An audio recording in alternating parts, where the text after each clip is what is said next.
Good, excellent. Thank you very much, Vaughan. Yes, so I'm going to talk about the Quick study, which is a study that is looking to be able to measure the impact of chronic pain on the engagement in paid work and develop a new questionnaire for doing that. So I've been involved in the first phase of this, which is the systematic literature review, which I'll talk about. It's not a long presentation, just so you know. I gave this a couple of weeks ago at the Royal Society for Rheumatologists, so there was a time limitation on it. But I think it's a really interesting study. So the work was funded by the MRC and Versus Arthritis, and the project's held within the Centre for Musculoskeletal Health and Work. And as you probably gathered, I'm part of the occupational health research team here at Guy's and St Thomas's. So I work with Ira and Vaughan. And we're associated with King's College London as well, and we work in collaboration with the centre. So for a bit of background on the study, we know that chronic pain has the potential to impact the ability of people to engage in paid employment. And although there are some questionnaires that measure, for instance, productivity and working hours and number of days absentee of sick leave, there's no standard questionnaire that captures all the key impacts within the workplace for both the employer and the employee. And also that might include psychological impacts, so aspects that might then impact productivity in the workplace. And then also current questionnaires, they're not really so appropriate for current ways of working in this modern day gig economy. For instance, here at Guy's and St Thomas's, a lot of staff work on shift work. And then, as you all know, as a result of the pandemic, many of us are working more flexible working practices with more working from home. So we need a questionnaire that is applicable to all different work settings.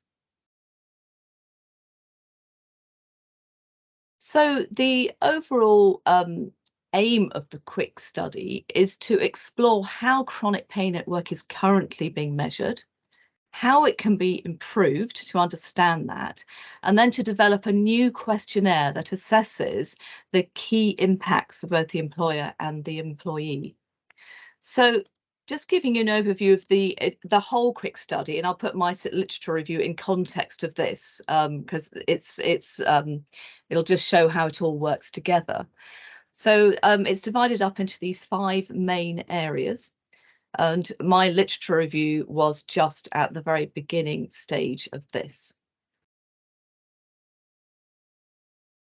So in order to understand this impact of chronic pain on being able to engage in work from the literature side, we looked at both quantitative studies, so that's existing questionnaires, looking at the impact of pain on work that's actually measured. And then we also looked in literature at qualitative studies, so interviews, looking at how people describe that impact. And then we mapped the qualitative onto the quantitative, and we could see what was being measured out of those qualitative studies. And then also we were able to then identify where the gaps lay in what people were saying, how they were impacted, but what was not actually being measured. And then we were able to pass all these results on to the Quick study team, who then used this information for their focus groups. So for the scope of this literature review, we looked at literature published between 2010 and July 2021 in working age adults, and they had to either be employed, or if they had dropped out of work because of their chronic pain, they had to be intending to return to work. So for example, in return to work studies. And they had to have chronic pain, at least at baseline in intervention studies or longitudinal studies.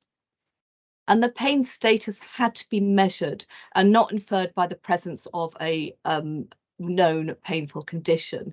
So also not as a result of injuries or in situations where the pain was likely to recover. And chronic pain was defined as pain that persists or reoccurs for at least 3 months or 12 weeks.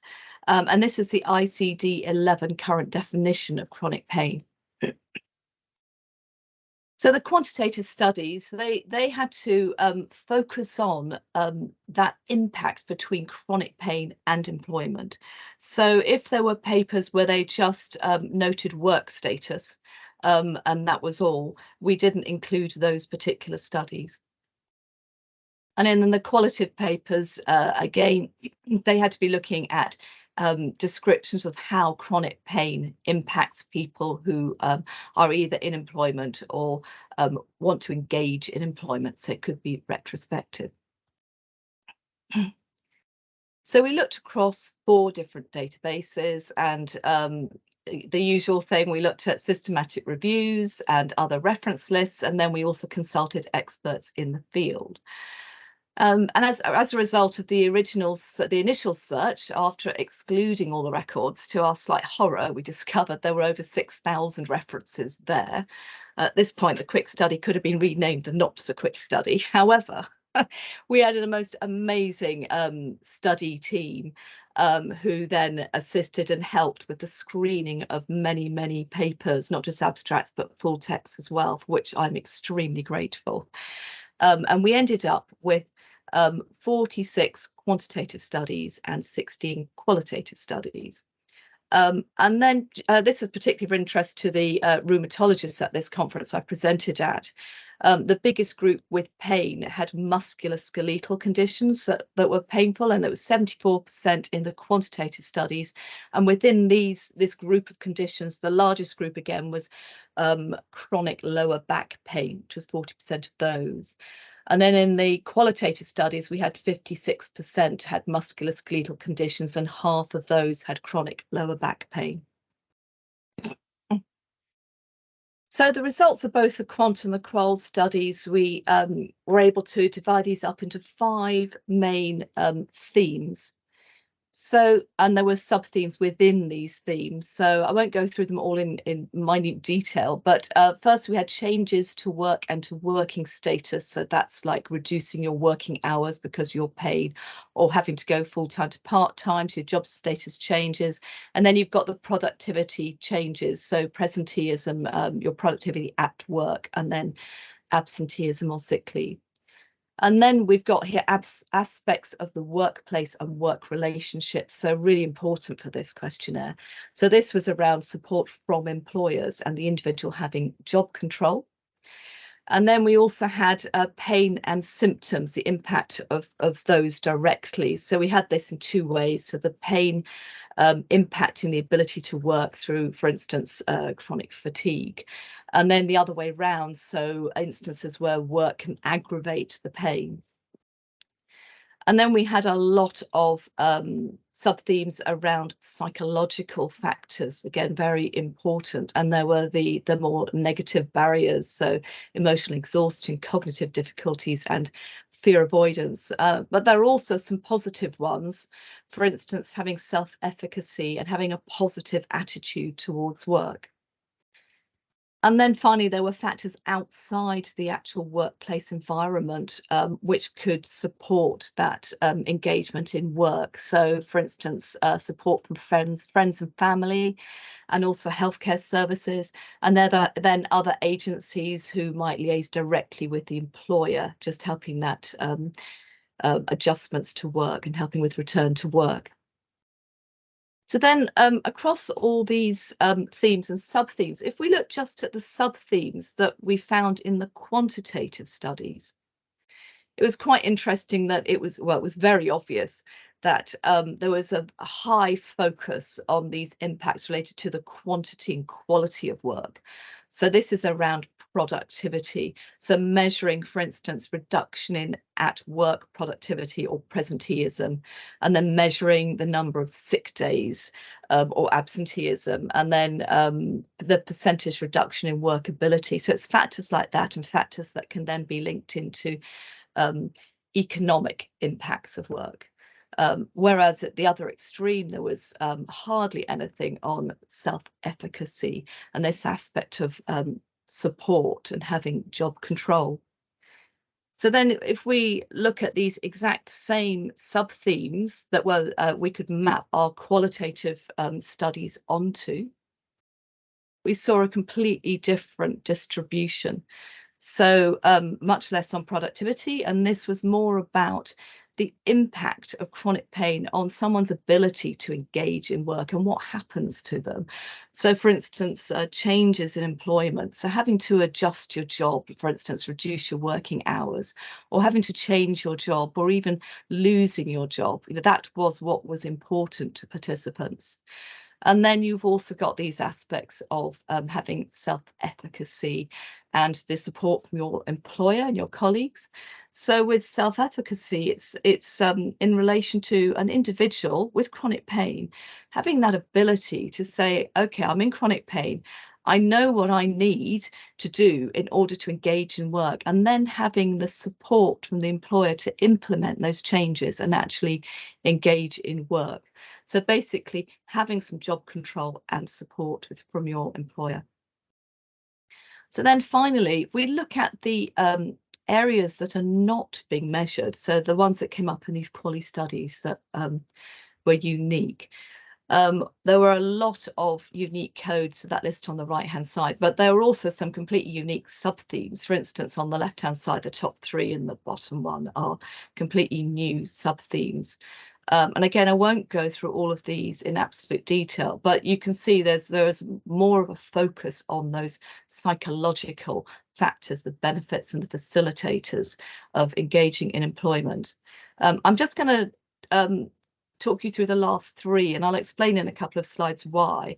But there were issues with disclosure that came up. So employees not wanting to tell their employers that they were suffering from chronic pain and it was difficult at work. And this was around not wanting to be seen in the sick role. I mean, obviously there's problems with this because then you can't actually make any adjustments to work. And participants were saying they just went home completely exhausted and had to rest and recover in time to get back to work the next day and repeat the whole thing all over again. And then you've got the fluctuating nature of pain. So it's worse at other times than sometimes it's a lot better. So you might need adjustments at particular times, but not always. And this ties in with it being it's a very lonely situation to be in when it's a hidden disability. You can't see it, and also, do people believe you? There were people expressing that their employers didn't believe them. If sometimes they're okay and sometimes they're not. So that was a difficulty there. And then we've got the economic consequences. So for those people who had to reduce their working hours, so that impacted their income, their household income, which was a very negative factor, and also other longer term economic consequences. For instance, the impact on pensions. So then we passed all our results back to the quick study team, who then used these results with their focus groups. And they've now drafted the initial questionnaire. So they've got 10 areas that they identified were indeed important from not only our results from the focus groups. So these are the areas they have put their questions around. So for us, it was really interesting, and well, it was good to see that some of the areas we identified did come up here and are in the questionnaire. So this issue of disclosure, and also of fluctuating pain, and then of the economic consequences. So these were the 3 that I've just explained to you. So I just wanted to point those out. And you'll also see there in these areas about being a hidden disability and also being believed are being flagged up as well, and part of that questionnaire. So just to bring up to speed with where they are at the moment with this, the questionnaire development, it's at the moment within the Delphi study. So it has gone out to a whole range of stakeholders who have looked at the questions in the draft questionnaire and judged them for relevance for measuring that impact of chronic pain, and also looked at the response items and also the recall periods. They've fed back now, that finished on Friday, And the draft questionnaire will be adjusted, and then they'll be doing a second round. And then after that, they will then be ready to test the questionnaire. So that's my part of the study, and I have to acknowledge this amazing quick study team. Yeah, everyone who helped me. Particular thanks, I have to say, to Ira Madan, our professor here at Guy's and St Thomas's, and to Dr. LaChrista Morton, who helped with that original screening of over 6,000 titles and abstracts. It was no mean feat, so that was greatly appreciated. And then also just to acknowledge again the MRCM versus Arthritis who funded the study, and the Centre for Musculoskeletal Health and Work, and for that opportunity just to be involved in this really interesting study. So that's it. I don't know if anyone who's here listening works in chronic pain or has any comments at all or questions, but it be interesting to hear back. Thanks. Thank you, Anne. That was an excellent presentation, very clear and concise, so well done. Any questions from the group? I have a question, Anne, if you don't mind. Oh. You mentioned that over 50% of people report MSK-related reasons for their chronic pain. Yeah. How many people also reported mental health related conditions? Well, that's really interesting, Vaughan, actually. Because you sorry, go on. No, well, it's an area that actually hasn't been included.